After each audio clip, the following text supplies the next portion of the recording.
तो आइए अब आपको सुनाते हैं प्रधानमंत्री नरेंद्र मोदी का राष्ट्र के नाम संबोधन।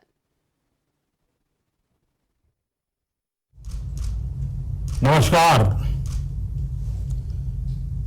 मेरे प्यारे देशवासियों, आज मैं अपनी बात की शुरुआत एक वेद वाक्य के साथ करना चाहता हूं।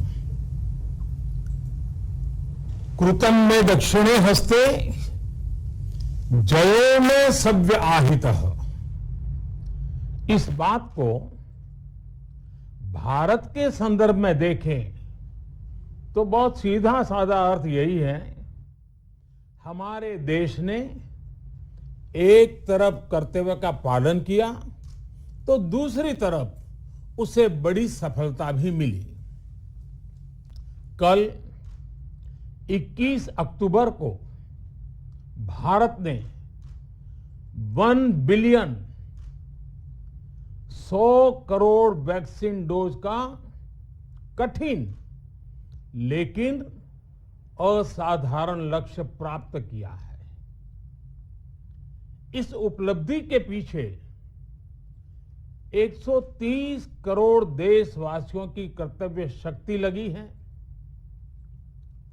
इसलिए ये सफलता भारत की सफलता है, हर देशवासी की सफलता है।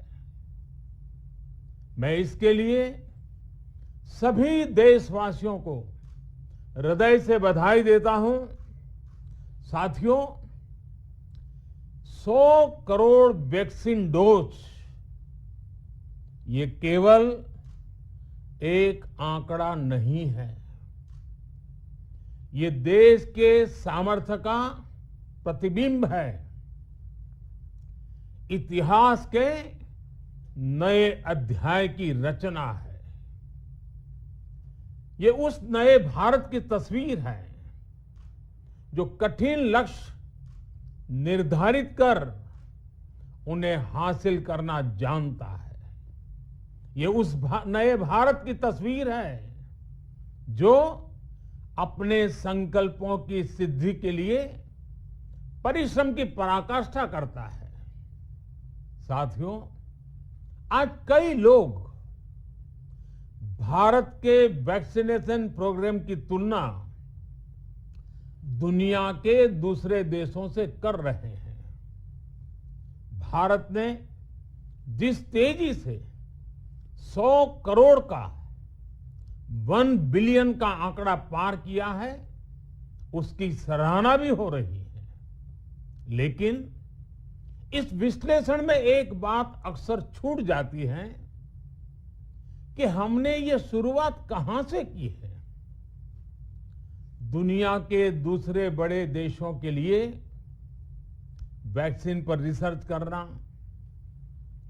वैक्सीन खोजना, इसमें दशकों से उनकी महारत है, एक्सपर्टाइज थी।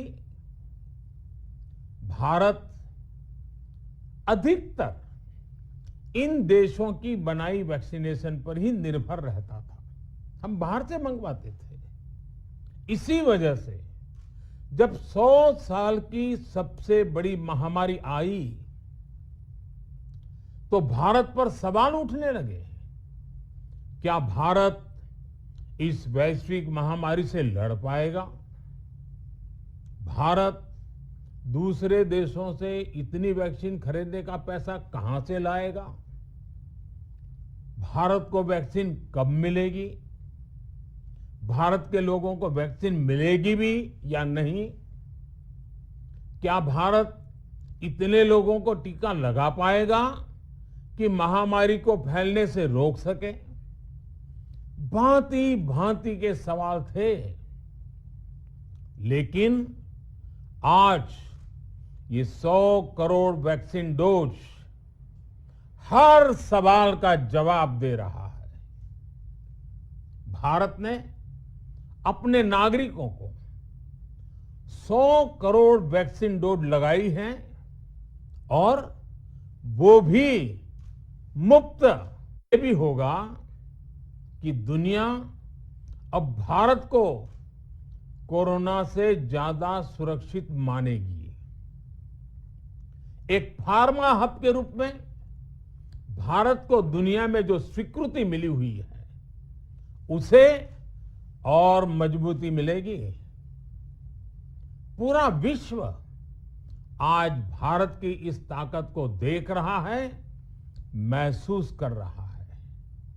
साथियों, भारत का वैक्सीनेशन अभियान सबका साथ, सबका विकास, सबका विश्वास और सबका प्रयास का सबसे जीवंत उदाहरण है। कोरोना महामारी की शुरुआत में ये भी आशंकाएं व्यक्त की जा रही थी कि भारत जैसे लोकतंत्र में इस महामारी से लड़ना बहुत मुश्किल होगा। भारत के लिए, भारत के लोगों के लिए ये भी कहा जा रहा था कि इतना संयम, इतना अनुशासन यहां कैसे चलेगा। लेकिन हमारे लिए लोकतंत्र का मतलब है सबका साथ। सबको साथ लेकर देश ने सबको वैक्सीन, मुफ्त वैक्सीन का अभियान शुरू किया।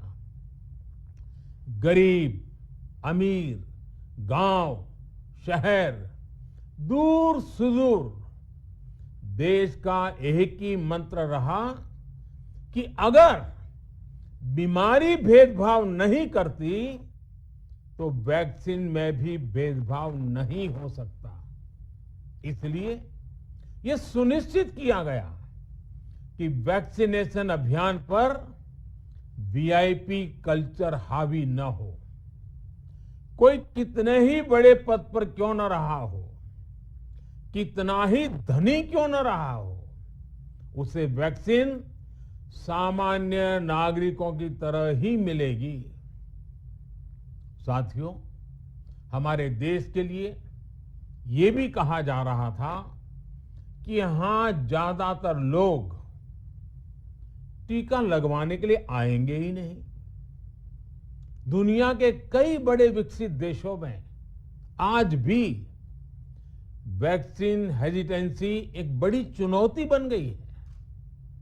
लेकिन भारत के लोगों ने 100 करोड़ वैक्सीन डोज लेकर ऐसे लोगों को निरुत्तर कर दिया है। साथियों, किसी अभियान में जब सबका प्रयास जुड़ जाता है तो परिणाम अद्भुत ही होते हैं। हमने महामारी के खिलाफ देश की लड़ाई में जन भागीदारी को अपनी पहली ताकत बनाया। फर्स्ट लाइन ऑफ डिफेंस बनाया। देश ने अपनी एकजुटता को ऊर्जा देने के लिए ताली, थाली बजाई, दिए जलाए।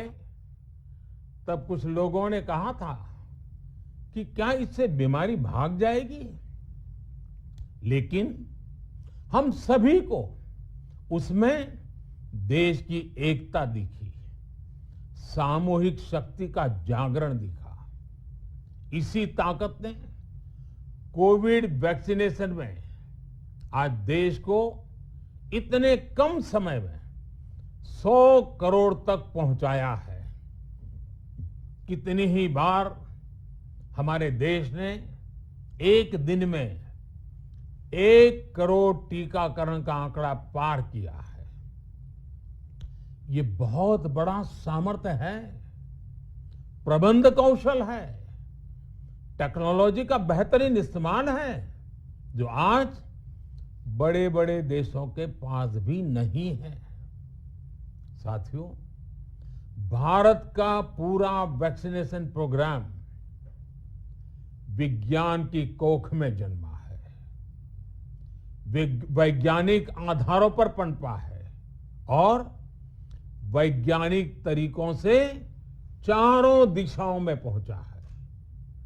हम सभी के लिए गर्व करने की बात है कि भारत का पूरा vaccination programme science born, science driven और साइंस बेस्ड रहा है। वैक्सीन बनने से पहले और वैक्सीन लगने तक इस पूरे अभियान में हर जगह साइंस और साइंटिफिक अप्रोच शामिल रही है। हमारे सामने चुनौती मैन्युफैक्चरिंग को लेकर भी थी, प्रोडक्शन को स्केल अप करने की भी थी।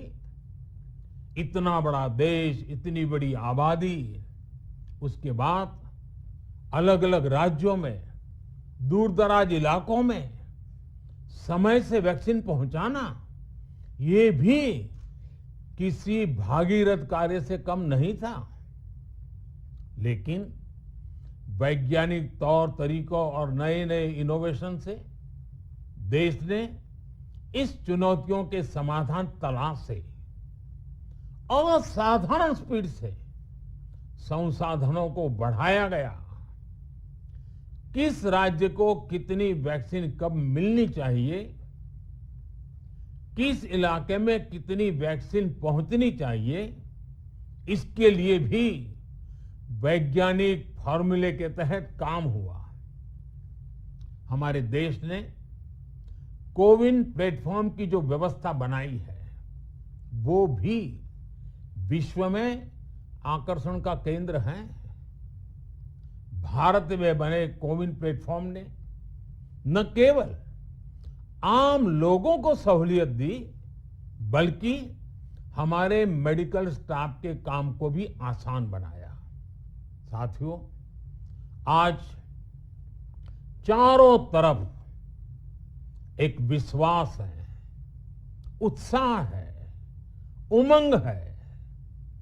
समाज से लेकर इकोनॉमी,